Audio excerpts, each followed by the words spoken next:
So hello and welcome to versatile comedian. तो देखो, जब दोस्तों का मेरा ब्रेकअप हुआ था ना, मेरे दोस्तों का, मैंने उनकी हालत देखी है।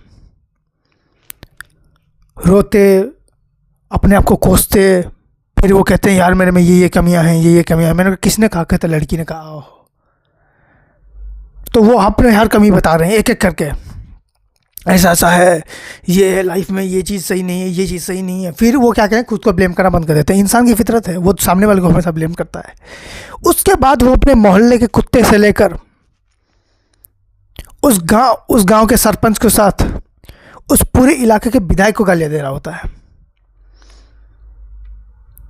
उसके घर के सामने जो रोड है उसको गालियां दे रहा है, सामने जो पेड़ है उसको गालियां दे रहा है, इंजीनियर, डॉक्टर, किसी को नहीं छोड़ रहा। उसके हिसाब से अब उसने अपनी कमियां दुनिया में देखना चालू कर दी हैं और बहुत ही डिप्रेस। उससे बात करो ना, ऐसा लगता है कि जस्ट किसी के मातम से आ रहा हो। इतना नेगेटिव बंदा। हमेशा एक होता नहीं कार्टून में कि एक बंदे के ऊपर हमेशा बादल होते हैं, काले बादल, और उसके ऊपर बारिश हो रही है। बिल्कुल मेरे दोस्तों को देख लेना, सेम टू सेम। अब मैं अपने दोस्तों के और एक दोस्तों के रूम गया, अब उनका मैच था। अब मैं क्या देख रहा हूँ कि उनमें से दो लोग जो है बिल्कुल सेम पोजीशन में है। मैं समझ गया क्या हुआ है। तो मैंने जाकर बात करी, मैंने कहा भाई हाँ कोई बात नहीं यार, जो होता है अच्छे के लिए होता है। कहते क्या मतलब इसका? मैंने कहा कि देखो, वो गई है ना, वो वापस आ जाएगी, तुम फिक्र मत करो। मतलब उसकी जगह कोई अच्छी वाली आ जाएगी, तुम फिक्र मत करो, लाइफ में आगे बढ़ो, कोई बात नहीं, कोई बात नहीं। तो मुझे क्या कर रहा है तू? तो मेरा दूसरा दोस्त मुझे खींच के लेके आता है, कहता है तू क्या बोल रहा है उनको? मैंने कहा यार उनका ब्रेकअप हो गया ना। कहते ब्रेकअप नहीं हुआ यार, एचआर ने ईमेल किया है उनको। मैंने कहा मेल? तो इसमें मुझे बुरा मानने की वाली बात क्या है? मैंने उस ईमेल में पढ़ा, उसमें तारीफ के साथ जो बेइज्जत किया था ना, मुझे भी समझ में नहीं आया कि ऐसे कौन बेइज्जत करता है।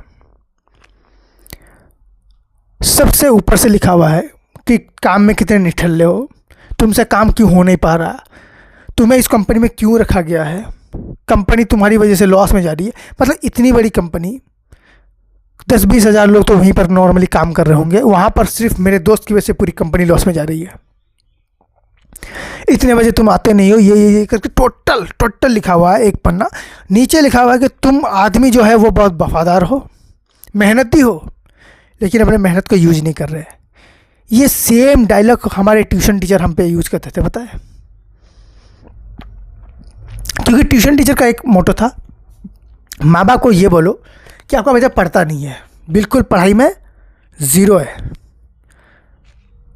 ताकि अगर बच्चे का एग्ज़ाम में कम मार्क आए तो गलती बच्चे की हो।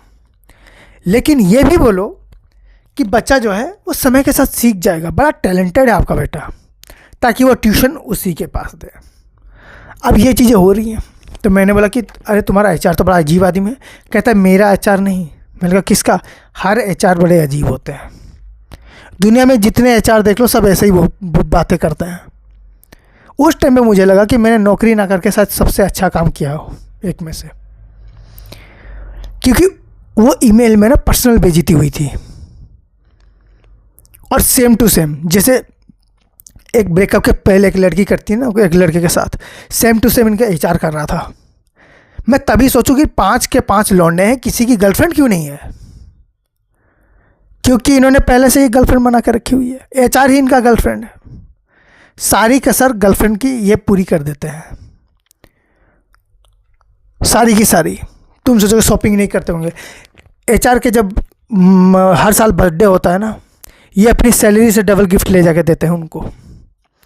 हाँ, बाकायदा जब इनकी बर्थडे होता है तब सैलरी, तब एचआर तुमको कोई गिफ्ट नहीं दे रहे, वो सिर्फ कर रहे कॉन्ग्रेचुलेसन, और उनका कॉन्ग्रेचुलेसन ही तुम्हारा गिफ्ट है।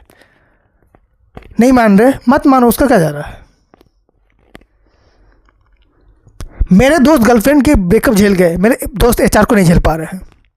इतना नहीं झेल पा रहे हैं कि मेरा दोस्त जो बोलता था कि यार सुनो, ज़िंदगी में कुछ नहीं रखा, थोड़ा सा घर में भुजिया बनाएंगे, 2 रोटी बनाएंगे, खाएंगे, सो जाएंगे। वो दोस्त कह रहा है मैं अब खुद का स्टार्टअप खोलूँगा। मैं इस बॉस को नहीं झेल सकता, ना इस एचआर को। ये आदमी अब टॉर्चर पे आ गया है।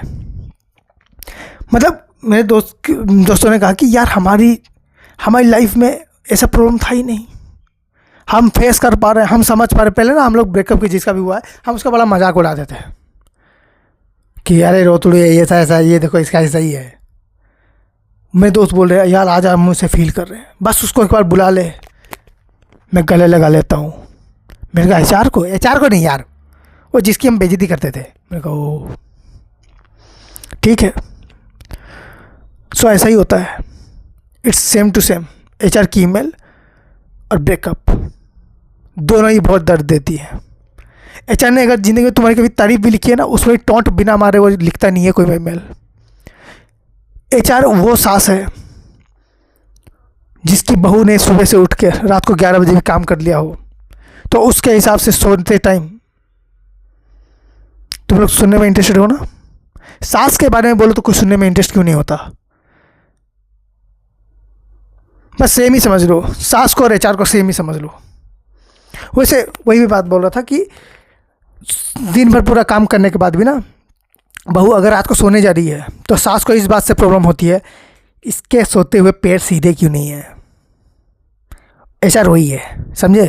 अगर तुम्हें लगता है कि तुम्हें एचआर को जानना है, देखो मेरे हिसाब से ना जानो वही अच्छा है। जो जानते हैं वो जानने की कोशिश भी नहीं कर रहे हैं, और जो नहीं जानते हैं उन्हें कोशिश करनी भी नहीं चाहिए। So thank you so much for watching this video. If you like then please like share subscribe and enjoy.